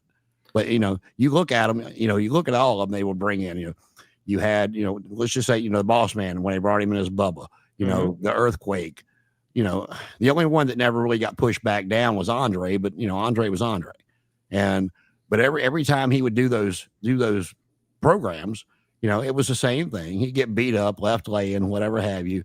And then he would come, they would have the match for the title. He would win. He would move on to the next one. And that guy that he just finished feuding with got pushed to the mid card. I mean, so, if anybody ever thinks Piper wasn't justified for him going, no, I'm not doing that. Just look at everybody else Hogan faced. And, the one thing I heard Hogan talk about, he was like, over the years, he's like, I tried to tell him, we could go back and forth with the title. We could have made a lot of money. And I'm like, in theory, that sounds great if you would have really done that. If you would have dropped it to Piper first and then had him drop it back to you, fine. But to pin him in a tag team match or something before he ever got the title, no, I don't blame him one bit. At all do I blame him. That was Flair's problem. I mean, he would lay down for anybody. He didn't care. He would, that's what you want me to do. The only time that he really said no was when he left and went to WWE because of, Jim Herd. But the rest of the time he was like, yeah, okay. Yeah. All right. And honestly, like from what I've seen of booking, preview tag matches are the best time to take a pin because let's say you and me are feuding. So we're building to the big singles match. You're going to have a tag partner. I'm going to have a tag partner. You're going to pin me in the tag match, but you're going to pin me with shenanigans. So that way you can say you've pinned me and I can say, well, it wasn't justifiable. Now we have a singles match. See, that's the one thing Flair didn't do, though. You go back, that's the way when he was a heel, that's the way his next challenger would get set up. They would, whether it was a 6-man, an 8-man, or a regular tag match, like Ricky Steamboat, that's how he got his title shot. He beat Flair in that tag match with him and Eddie Gilbert against Flair and Wyndham. He beat him with the crossbody off top, beat him with, a roll up. That's how they always set up his next opponent. And that way the champion lost, but it was in a non-title setting. So they don't look bad. You won by shenanigans or you were overpowered, whatever. I love those matches because it just makes sense. Moxley can lose. Well, of course, Moxley got lost. He got beat up 3-on-1 and they all hit their finishers. But when he gets a 1-on-1 match with them and it's fair, it's simple booking, Well, it's like the mixed tag they did this past week on Raw. It was Dominic and it was Dominic and Raquel and Roxy against AJ and Asuka and Kairi Sane. Well, guess who got the pin? AJ. He beat Dominic. Champion laid down. Now it sets up the match, and everybody's going, "Oh, AJ's going to win the title." He might, but if things go as they have, for 3, so it's But he goes into the match as the favorite because he just pinned the champion. But then the champion, by hook or by crook, keeps the title somehow during the match. So, it's a tale as old as time in the wrestling business. And to steal an influence from Flair, he's going to pin the babyface going into the match, but he's going to put his feet on the ropes. You've set everything up perfectly. But if you weren't such a cheater, blah, blah, blah. Yeah, but like I say, go back and follow us on the Facebook page. We got to get that. We got to get that back up. Tell your buddies to subscribe. And, we missed a week, and then we had, Hogan last week talking about that. So we've been trying to catch up. What kind of games you got coming up, Paul? What kind of games are you looking at? Okay, so I thought we can do something geared a bit for Forbidden Door, because Forbidden Door is coming up and everybody likes to talk about, what could be Forbidden Door? Imagine if Forbidden Door. So I thought, let's try this game. So what we're going to do is each of us, we're going to do the draft thing again, but it's going to be a different kind of process. So we're going to draft active current wrestlers from all companies. So you can draft Seth Rollins, you can draft Moxley if you want, you can draft whatever. And the whole idea is the people that we draft, we have to make the best Forbidden Door card with. And the whole idea is because we're drafting, we might not get who we want. We got to make some decisions, but I thought this might be a good fan thing. So you'll have your card, I'll have my card. Hopefully Connor or Danny will be here too, and we can compare and contrast and maybe even have a vote to see who's made the best Forbidden Door card. Because boy, if we opened it up to all companies, Forbidden Door could be one hell of a show, like a super show. Well, you talk about the big names. The one that jumps off that I like to see, and it's probably happened. I just hadn't looked it up, but we've been talking about AJ. I'd love to see AJ and Ospreay go at it. Ooh, I don't think they ever met, because AJ would have been leaving Japan as Ospreay would have been coming in. So maybe they had one in Europe somewhere. But yeah, that would be an actual crazy level match. Well, even if they have, I think now it would be better.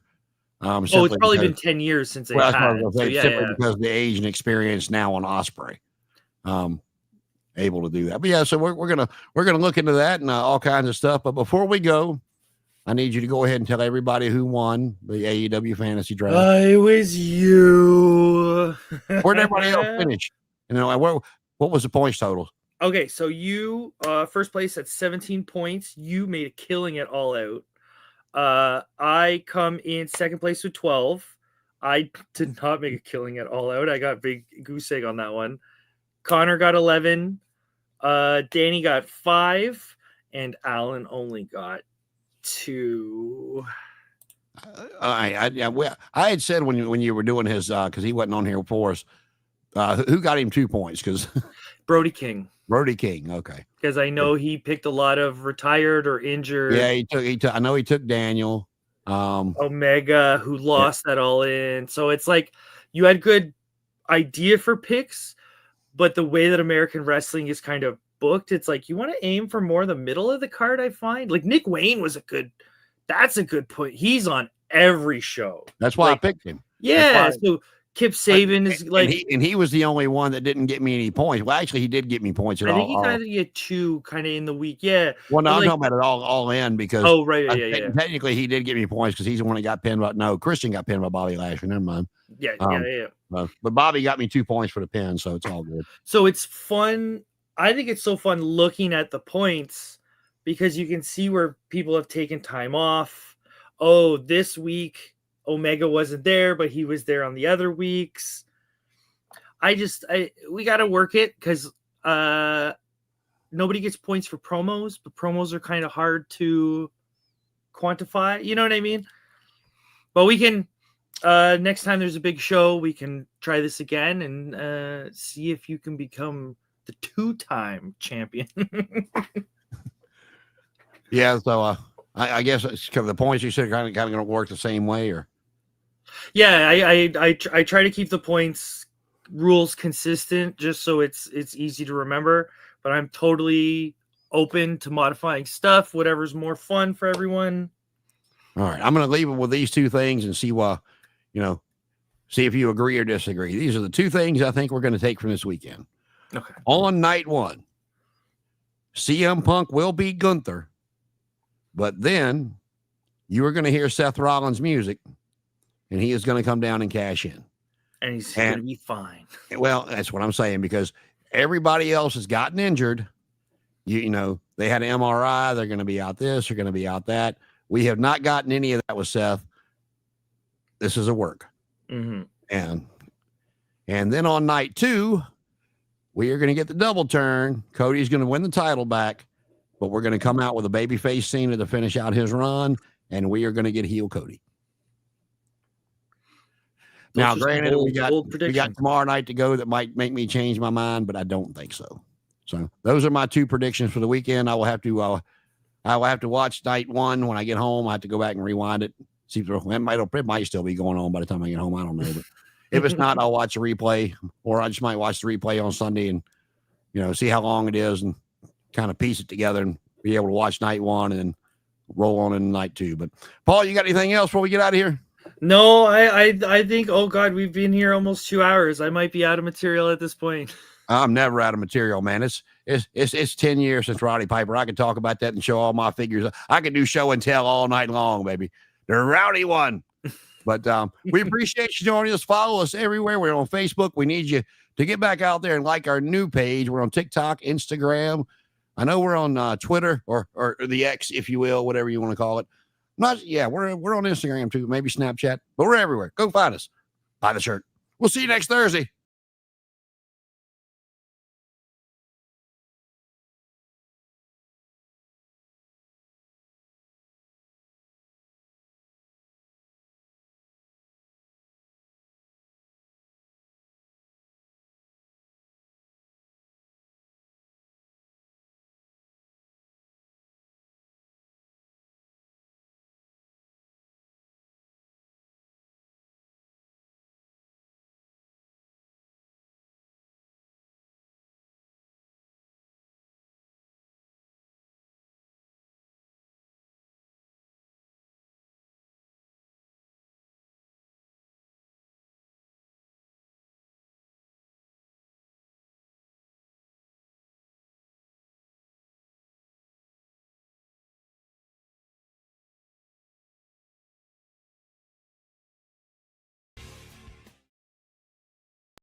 Yeah, I didn't